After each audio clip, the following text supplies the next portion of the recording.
You are listening to the audio lecture for Nursing Fundamentals, Learning Plan number 12, Chapter 33. There will be another section to this learning plan covering Chapter 35. This Chapter 33 covers activity and exercise. Activity and exercise involves both mobility as well as body mechanics. Mobility is the interaction of your bones, muscles, and your nervous system to allow you to move.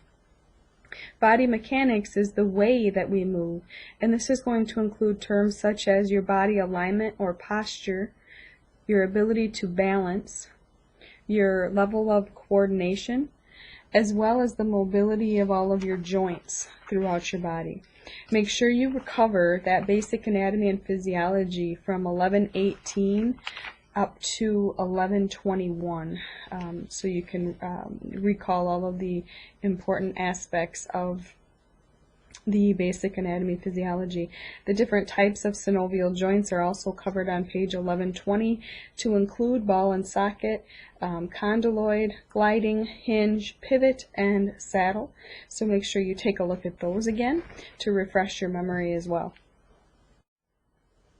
The principles of body mechanics, very important within healthcare because we spend a lot of our time moving patients around between helping position in bed to getting up to walking and moving from bed to chair, chair to bed, giving baths, showers, all of those different types of activities that you're constantly having to work with. So it's important to understand that. Proper alignment of your body is extremely important. Different alignment issues can come from things such as injuries, falls, careless sitting, standing, or bad sleeping habits, excessive weight, foot problems or not wearing the appropriate shoes, just an overall negative self-image and kind of walking with your head down more so than being in the proper upright posture, occupational stress, a poor sleeping support and a poor mattress that you're sleeping on, poorly designed workspace, how your chair is aligned with the computer that you're sitting at, visual difficulties, as well as weak muscles or muscle imbalance. Your balance is also important. Make sure that you have a nice wide base of support, center of gravity, as you are standing or walking. Avoid bending or twisting motion, which can be harmful to your back. Squat when you're lifting rather than bending to lift. Keep your objects close to you so you're not having to reach so far. Raise the bed to at least your waist level when working so you're not working in a bent over position. That can be hard on your back. You want to push if possible versus lifting. And try to get help. Try to find help if at all possible, even if it just takes an extra minute or two to get somebody to come in and assist you. That will save you in the long run. Question. To maintain proper posture, it is important to A. Sleep on the softest mattress possible. B. Avoid rounding the shoulders forward when sitting. C. Keep your knees locked when standing upright. And D, keep your stomach muscles relaxed to prevent back spasms. The answer is B. Avoid rounding your shoulders forward when sitting. Rounding your shoulders when sitting exaggerates the curvature of the spine and contributes to poor body alignment. Exercise. What is exercise? This involves the contraction and relaxation of your muscles. It increases your muscle tone as well as strength. And it's important, according to the United States Department of Health and Human Services, to include at least, at a minimum, 150 minutes or 2.5 hours of exercise per week, and this is the moderate and vigorously intense exercise is what they recommend. Different types of exercises: isometric, isotonic, isokinetic, aerobic, and anaerobic. Isometric exercises involve muscle contractions without the motion. Isotonic exercises involve movement of the joint during muscle contraction. Isokinetic exercise is performed with specialized apparatus that provides variable resistance to movement. Aerobic exercise acquires energy from metabolic pathways that use oxygen, whereas anaerobic exercise occurs when the amount of oxygen taken into the body does not meet the amount of oxygen required to perform the activity. What are the benefits of exercise? For one, it's going to improve your overall cardiovascular health, increase muscle tone as well as flexibility, enhance your overall immune system, promote weight loss in a more effective way than only dieting, and it decreases your stress and increases your overall feeling of well-being, increasing your self-esteem overall. Now on the flip side, what are the effects of immobility, of not getting our patient up and moving, or maintaining just complete bed rest without moving around? Broken up into systems, the musculoskeletal system, what can occur is muscle atrophy, just the overall breakdown of muscle that's not being used, or joint dysfunction. We need to make sure we're doing active and passive range of motion on the joints to keep them from stiffening up. Pulmonary, we want to prevent atelectasis, which is just the collapse of a lung, or possibly pneumonia setting into a lung as well. So the coughing and deep breathing are essential that go along with exercising. Hematology, venous stasis ulcers can be a possibility, as well as increased coagulability of the blood, which could lead to a deep vein thrombosis, DVT, or a pulmonary embolus, or PE. Cardiovascular could lead to orthostatic hypotension, where you're going to have a drop in blood pressure from the lying to the standing position. Endocrine, you may note glucose intolerance in your patients that are immobile.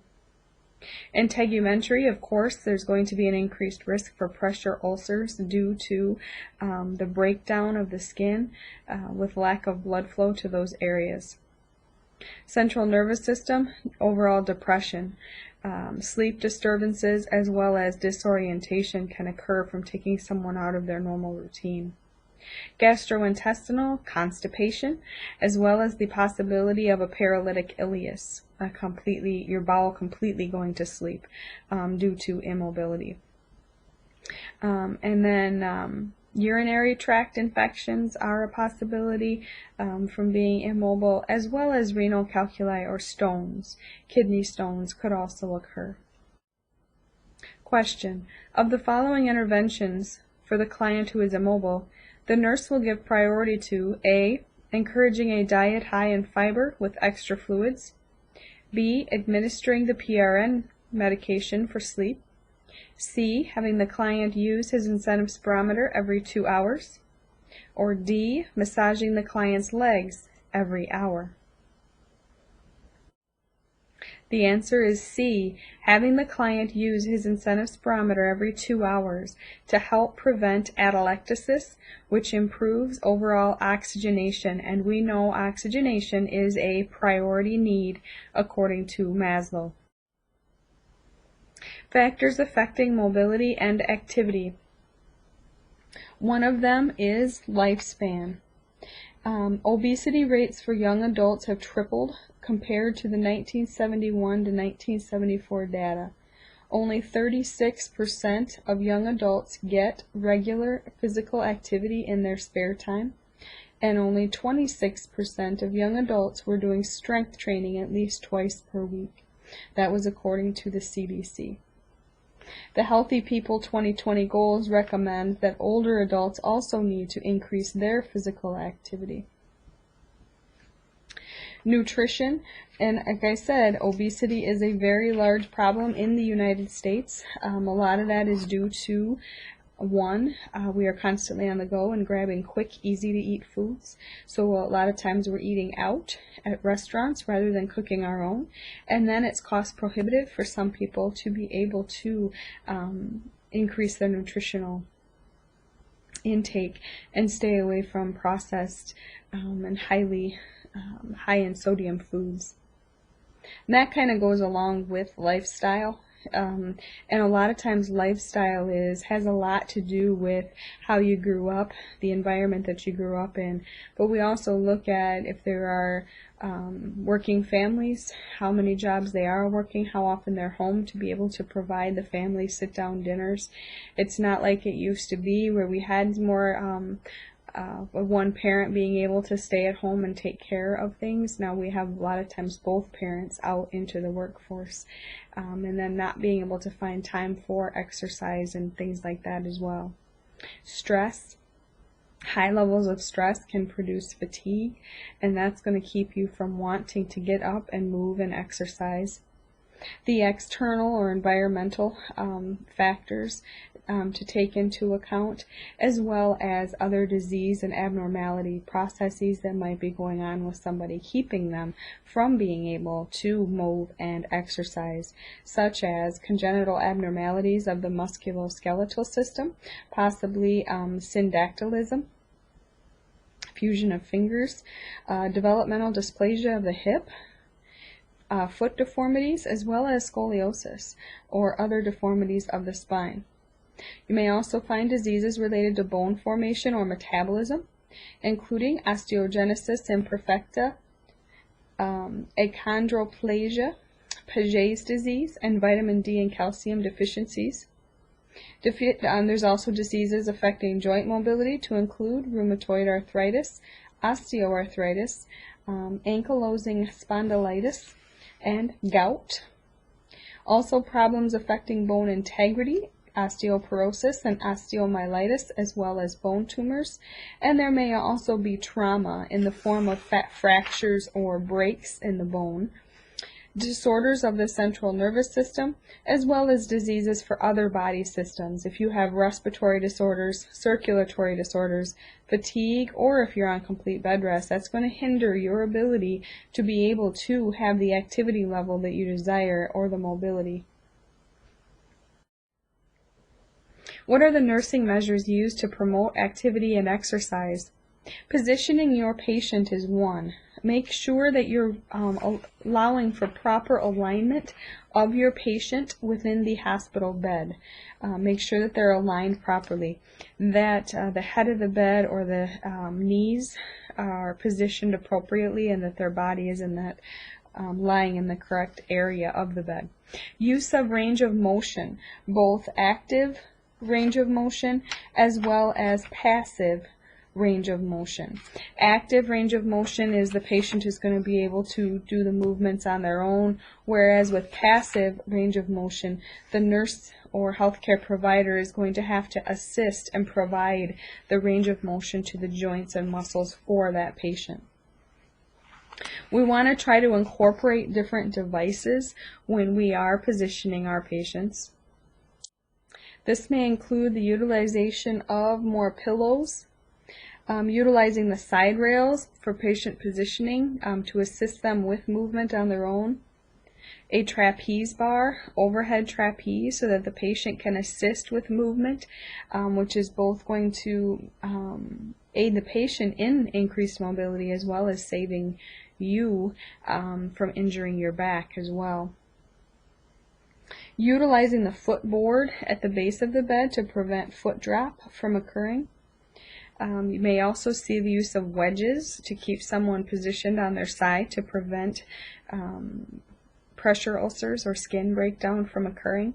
You can also use sandbags or trochanter rolls to keep legs from to keep legs in proper alignment to prevent the patient's legs or hips from rotating outward. And then you may also need to utilize splints and hand rolls. What are the common positions that we can put our patients in when they're lying in bed? The Fowler's position, there are 2 points in the Fowler's position. There's regular Fowler's, which is at a 45 to 60 degree angle. There is a high Fowler at 90 degrees and a semi-Fowler at 30 degrees. A lateral position is a side-lying position. The prone position is lying on your stomach, and this would mainly be used for someone who may have sores or issues, concerns on their back side or bottom, that we wouldn't be able to have them lie that way. It's important, of course, if you're going to put someone in the prone position, that they are able to turn their head side to side to prevent any apnea. The Sims position is kind of a semi-prone position, so they're kind of on their stomach, and between that and the lateral side-lying position, the knee is flexed up.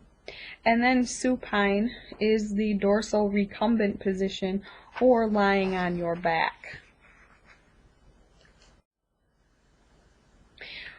When helping the client out of bed, you want to try to use a transfer board, if possible, to prevent both you from having to move that patient, as well as the possibility of skin tears or breakdown from the sliding and the friction that can occur.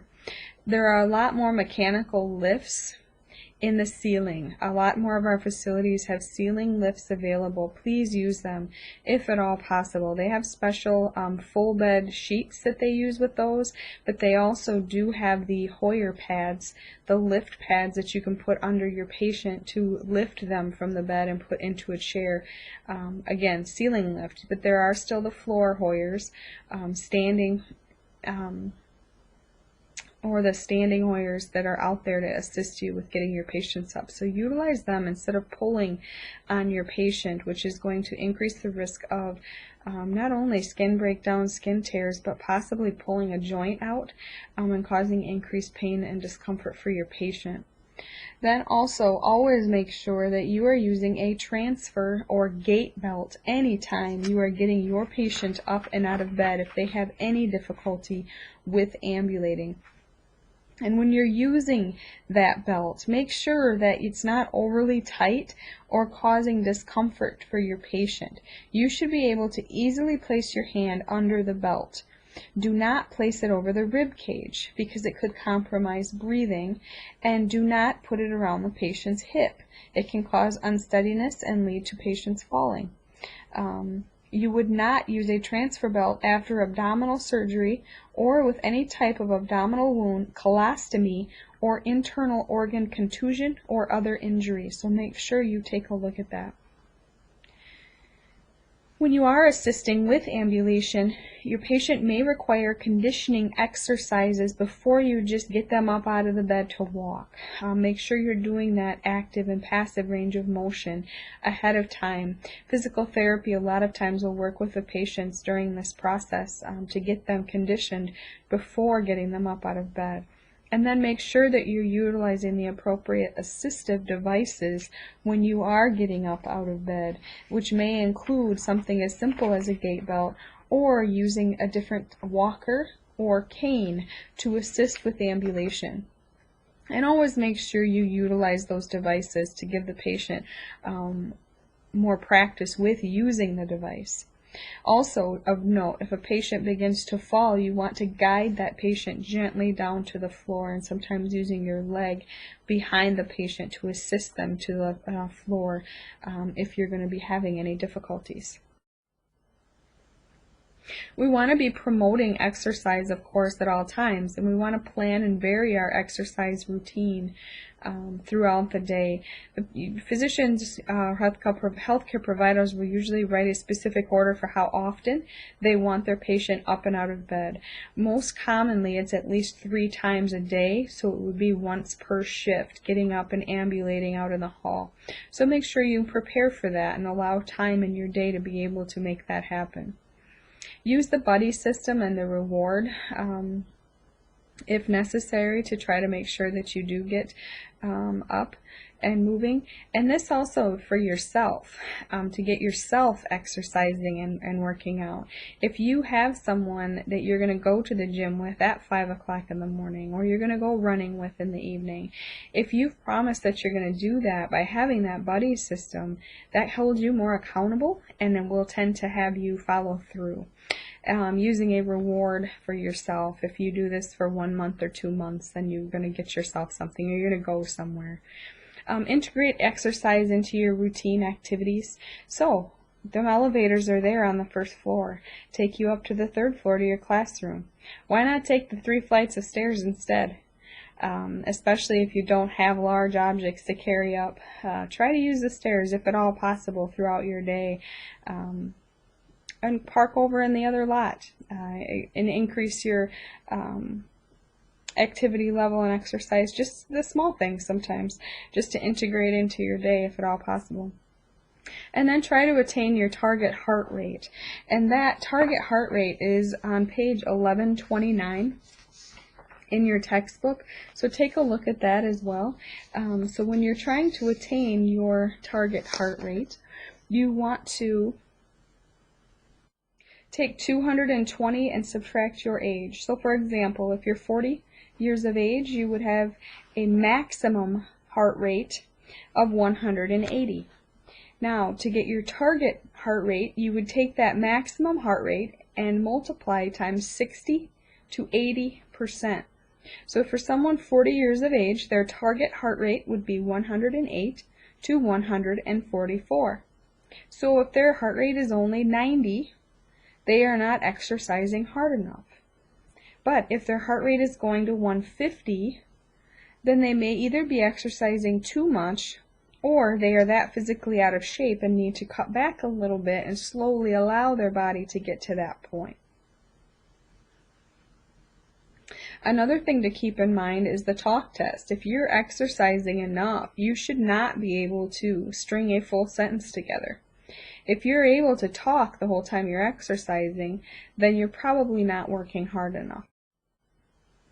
And finally, last question here. Identify the true statement about devices used when assisting clients to ambulate. A, the client would stand a foot back from the back legs of a walker. B, a cane should be used by the client to support the weakest side of their body. C, a transfer or gait belt should be placed around the client's chest for maximum lift.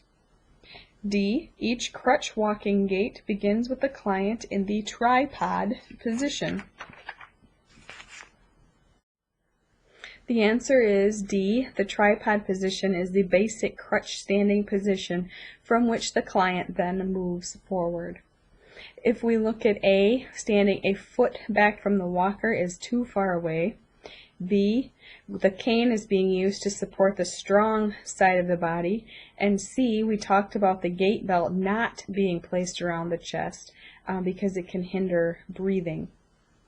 Also, make sure you take a look at the 5 different crutch gaits that do exist when using crutches. There's a 2, 3, and a 4-point gait, a swing to, as well as a swing through. And then take a look at the cane and the walker as well on page 1154, especially in teaching patients to use them. And finally, we take a look at, make sure you look at that concept map that's listed at the end of this chapter as well as every chapter. This one talks about activity and exercise broken into both movement and body, as well as exercise and fitness. Then breaks down and talks about different factors that affect them, the hazards of immobility, as well as then promoting mobility, positioning your patients, and moving your patients to be sure that you're including everything that you would want to know within Chapter 33.